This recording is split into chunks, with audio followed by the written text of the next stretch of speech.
એકવાર ચંદ્રાવલીજી દહીં વેચવા માટે ચાલતા ચાલતા જતા હતા અને આ બહુલા વનમાં એમને પ્રભુ મળ્યા. અને જ્યાં પ્રભુ મળ્યા, પ્રભુએ પોતાની પાસે બોલાવ્યા અને પ્રભુની પાસે બિરાજમાન થઈ ચંદ્રાવલીજી જ્યારે પ્રભુની સાથે હસી હસીને વાત કરતા હતા અને ખૂબ આનંદ આવતો હતો, પણ ત્યાં જ ચંદ્રાવલીજીનું મુખ ગંભીર થઈ ગયું. પ્રભુએ જોયું, અચાનક એટલા આનંદમાં હતા, એમનું મુખ ગંભીર કેમ થયું?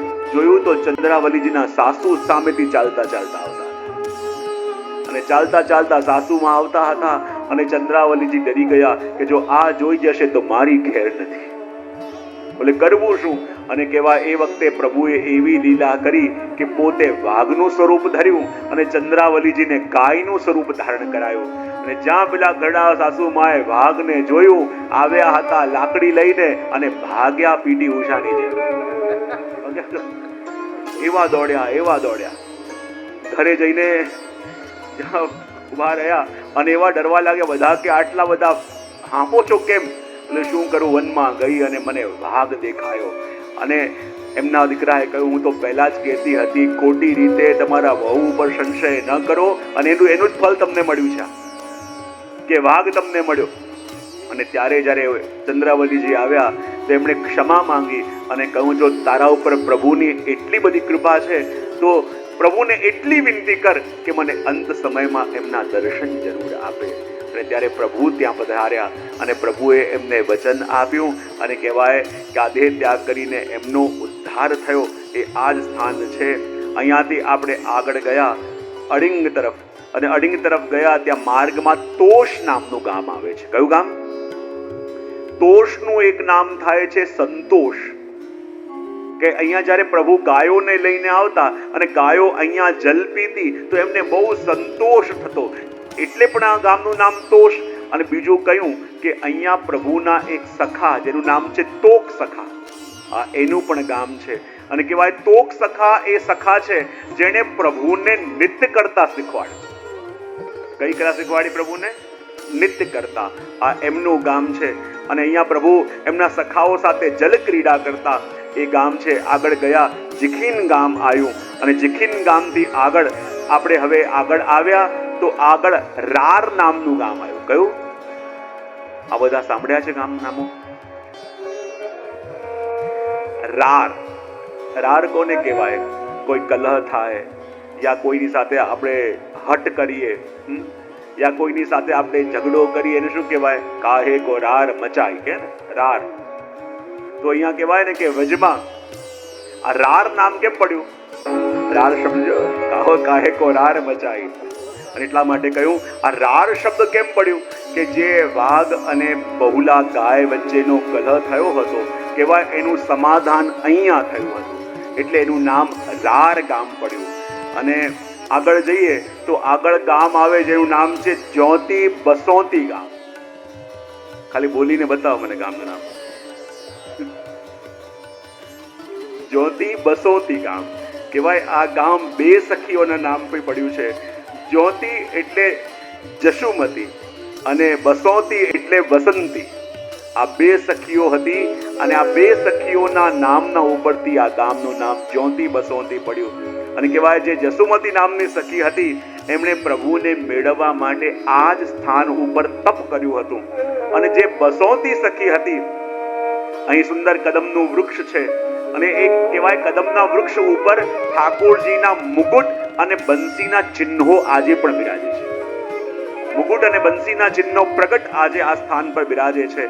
અને અહીંયા એક પ્રાચીન વૃક્ષ છે.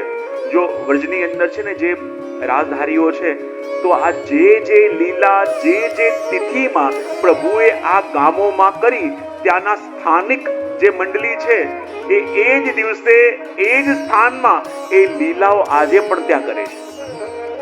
અને આ ગામની અંદર કહેવાય ઠાકોરજી એક મોટો વૃક્ષ ઉપર હિંડોળો છે, એમાં યુગલ સ્વરૂપે પ્રભુ ઝૂલ્યા હતા.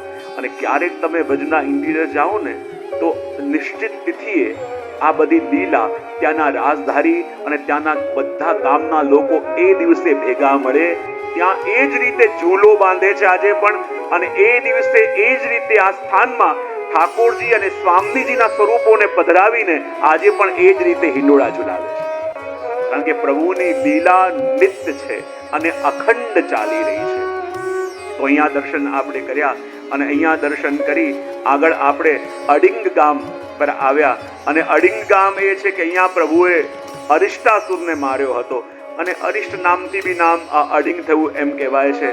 બીજી કથા એમ પણ છે કે જ્યારે ભગવાને કંસને માર્યો તો કંસના 8 ભાઈ ભાગતા ભાગતા અહીંયા આવ્યા.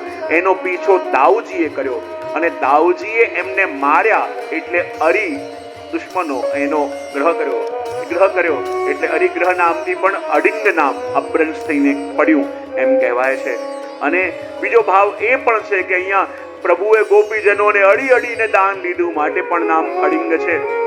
અડિંગમાં સુંદર માધુરી કુંડ છે. કયું કુંડ છે? અને એવું માધુરી કુંડ છે કે જેના માટે જ્યાં માધુરી મોહિનજીનું સ્વરૂપ બિરાજમાન છે. અને અહીંની મધુરતાનું વર્ણન કરતા આપણા ભગવદીઓએ ગાયું કે માધુરી લતાન બીજ માધુરી બજાઈ વેણુ, માધુરી લતાન બીજ માધુરી બજાઈ વેણુ, તાન સુની માધુરી की धाई बाल माधुरी, बन विहंग माधुरी वे समीर माधुरी, गत बांधी शाम नित करे रे माधुरी, माधुरी दरू मन दूरी, माधुरी विलोक छवि लाजत मराल गति, बेक देक माधुरी नुपुर धनी माधुरी, सुछाई चित्त माधुरी, उमे ताल माधुरी, सो माधुरी ही माधुरी. અને એવી મધુરતાનું વર્ણન અહીંયા સખીજનોએ કર્યું છે. તો અહીંયાથી નીકળેલી આપણી યાત્રા આગળ હવે આપણે શ્રી ગિરિરાજજીની રેન્જમાં, ગિરિરાજજીના પરિસરમાં, શ્રી ગિરિરાજજીની નિશ્રામાં પ્રવેશ કરવાના છે.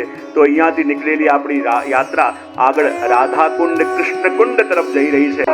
મુખરાઈ ગામ આવ્યું. કયું ગામ? હા, કહેવાય કીર્તિજીના માતા, એનું નામ મુખરા અને એમના ઉપરથી આ ગામનું નામ પડ્યું મુખરાઈ. અને આ એ સ્થાન છે અહીંયા ભગવાને અઘાસુરને માર્યો હતો. કોને? અઘાસુર. અને અઘાસુર એટલે કોણ? અઘાસુર એટલે પાપ.